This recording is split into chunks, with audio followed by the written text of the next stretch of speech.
super technique. C'est du boulot, hein. Ouais, il faut 10 ans au moins pour faire ça. Le coup de main, bon, c'est le père en fils, quoi, tu vois. Ouais. Mais bon, C'est de la ficelle, c'est inné, quoi, c'est inné. Ouais, Hein. ouais. C'est de la ficelle, quand même. Ça, c'est la ficelle. Ah, ouais. Toute la longueur. Des trucs un petit peu alors. T'es infernal. Et ouais, j'étais trappeur avant. Ouais.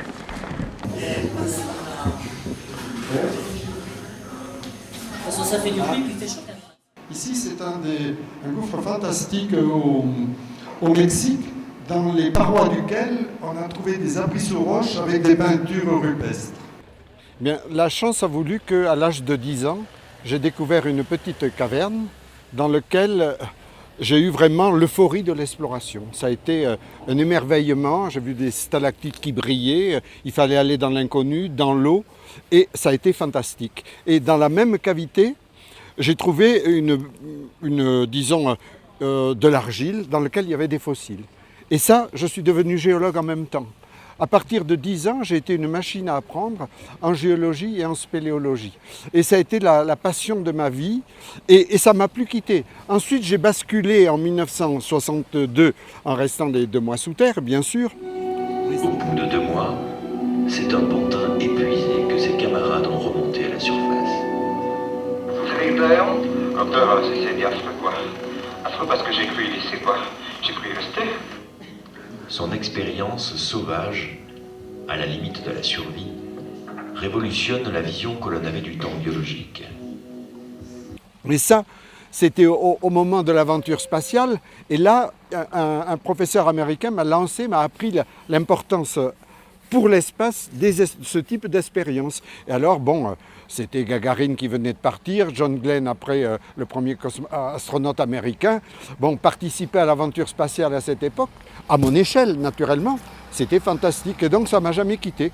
En fait, j'ai été toute la vie une machine à apprendre.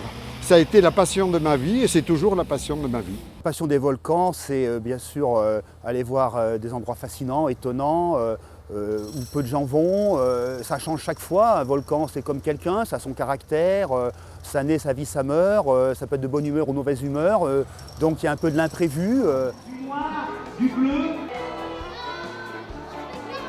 Et si on met la main, qu'est-ce qui se passe? Ouais, bien bon. Alors, j'ai des kilomètres de cendres, des mètres d'épaisseur et des trompes d'eau.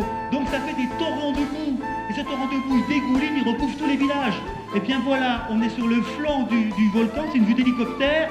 Tout ça, c'est des mares de boue, des coulées de boue. Voilà, je crois qu'il n'y a pas un jour où j'apprends pas quelque chose. Donc le soir en me couchant, je me dis, bon, aujourd'hui j'ai appris quelque chose, quoi. Et ça, c'est une journée qui est gagnée, mais je crois que j'en ai pas perdu une seule depuis que je suis né. Et ça, c'est formidable et je remercie le ciel. On vit replié sur soi ou quasiment sur soi, parce qu'on est en petit groupe d'une vingtaine de personnes isolées de tout pendant 3 mois. En fait, pour pouvoir vivre dans de bonnes conditions dans des zones comme le centre de l'Antarctique, en fait, il faut savoir prendre sur soi. Et ça, c'est sûr qu'on est isolé des familles. Donc c'est 3 mois où il n'est pas possible de revenir, même s'il y a un gros problème à la maison et choses comme ça. Donc c'est très important pour moi parce qu'en fait, ça me permet de réfléchir sur de nouvelles idées, de prendre le recul qu'on n'a pas le temps quand on fait une vie professionnelle normale à Paris.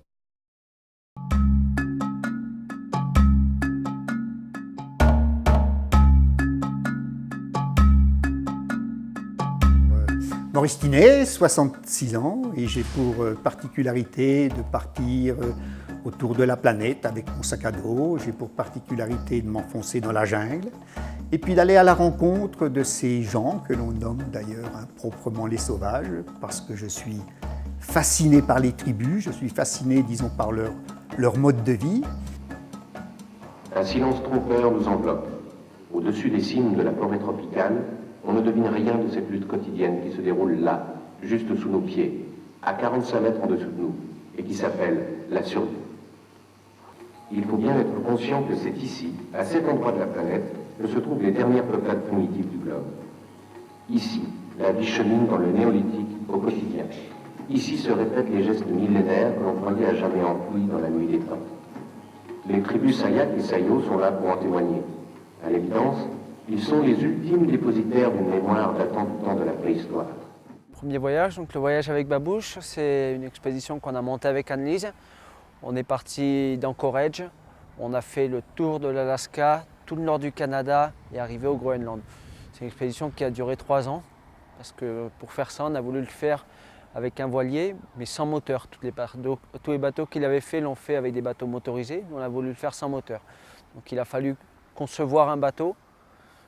Ce bateau, la Babouche, un petit catamaran de 7,50 m qui navigue sur l'eau, comme tous les bateaux, mais aussi sur la glace, pour en cas où on se retrouve bloqué par la glace, on puisse monter sur la glace et rejoindre l'eau libre. En fait, il y a 3 endroits importants dans le nord, 3 voies maritimes importantes. Il y a le passage du nord-ouest qu'on a franchi avec Babouche, il y a le passage du nord-est, donc au nord de la Russie, et il y a une autre voie dont on n'entend pas parler, mais on risque d'en entendre parler dans les années à venir, c'est la voie du pôle. C'est partir donc de Bering, d'aller au pôle Nord et redescendre, arriver vers le Spitsberg. Et ça, c'est une des voies qui risque d'être empruntée avec le réchauffement, qui risque d'être empruntée par les cargos. Et nous, avant que ça se fasse par les cargos, avant que ça se fasse comme ça, on veut le franchir à la voile avec un petit bateau, beaucoup plus petit, et qui navigue surtout sur la glace et aussi un peu sur l'eau. Et donc on se disait que notre rêve c'était d'un jour de passer au Festival des Angles dans les Pyrénées. Et donc c'est pour ça qu'on est parti. Et comme on se dit, pour avoir une chance de passer au Festival des Angles, vu le niveau de qualité maintenant, il fallait qu'on fasse vraiment un truc un petit peu différent des autres. Et c'est pour ça que comme nous on n'est pas excessivement doués, on s'est dit, on a prévu sur la longueur. Et donc et puis à un moment ils nous ont dit, mais attendez, le Festival des Angles ça fait déjà un moment que c'est commencé, donc vous pouvez rentrer. Voilà.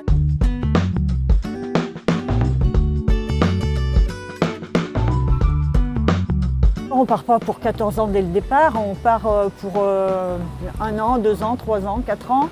Et puis après, c'est le voyage qui fait le reste. Pourquoi on est parti? Parce qu'on avait envie de découvrir un peu le monde, de vivre une aventure à 2 et de couper la longue ligne droite qu'on voyait devant nous et qui allait être la même jusqu'à notre retraite. Donc on avait envie de prendre des zigzags et des chemins de traverse et bon, on a décidé de partir à la découverte du monde.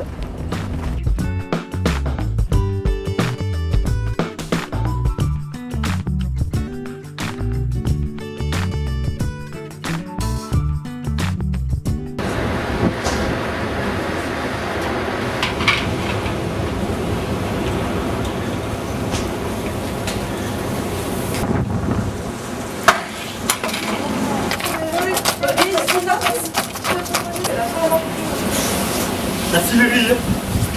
La Sibérie. La Sibérie. C'est affreux, hein. C'est affreux, hein.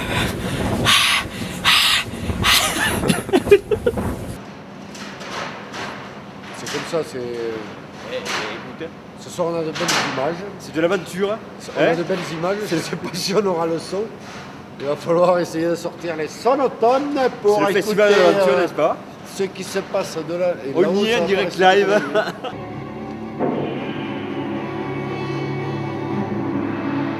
La stratégie est simple. Les dauphins sont les grands maîtres d'œuvre de cette orgie organisée. Ils repèrent le long serpent noir sous-marin, isolent en les encerclant des poches de sardines, les acculent en surface pour leur compliquer la fuite, ce qui permet aux oiseaux de piocher dans le banc à volonté. Les requins, moins vifs que les dauphins, restent en périphérie et attendent leur tour, plus opportunistes. Ils récupéreront les sardines un peu sonnées, épuisées par l'esquive, moins fuyantes.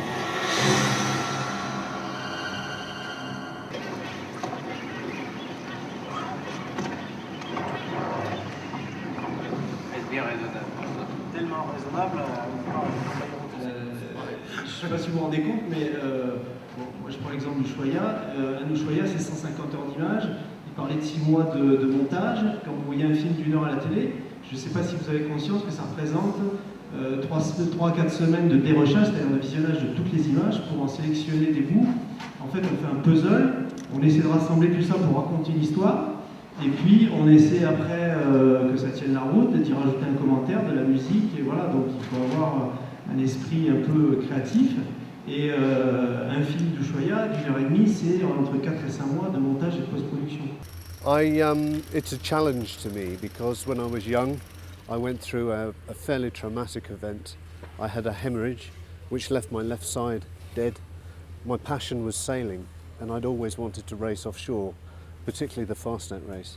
So when I learnt to walk again, and when I became 23 years old, I was allowed to go on the Fastnet and qualified for the Fastnet. So it was in my heart to do the Fastnet.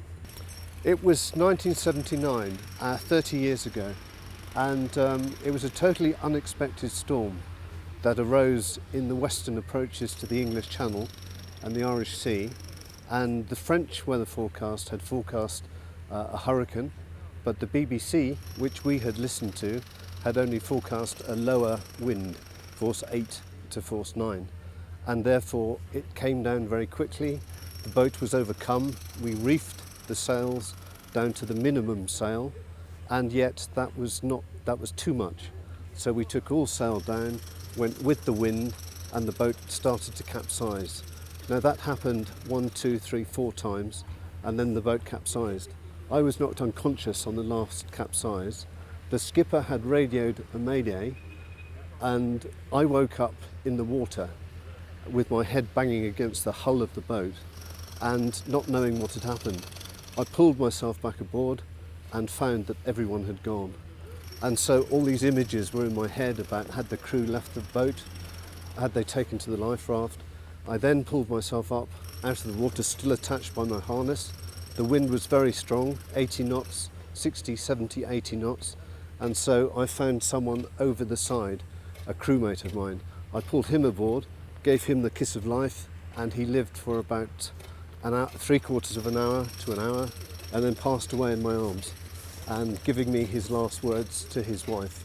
And then I stayed on the boat for 14 hours and bailing the boat because the boat was sinking, or I thought it was sinking. The waves were huge, like these mountains, and so therefore I had no radio left because the radio's batteries were dead. There were search and rescue looking for me, but I was the last living person taken out of the Irish Sea that year. So I was the 136th person taken out of the Irish Sea, but I was the last person taken out alive. So I feel very happy at that.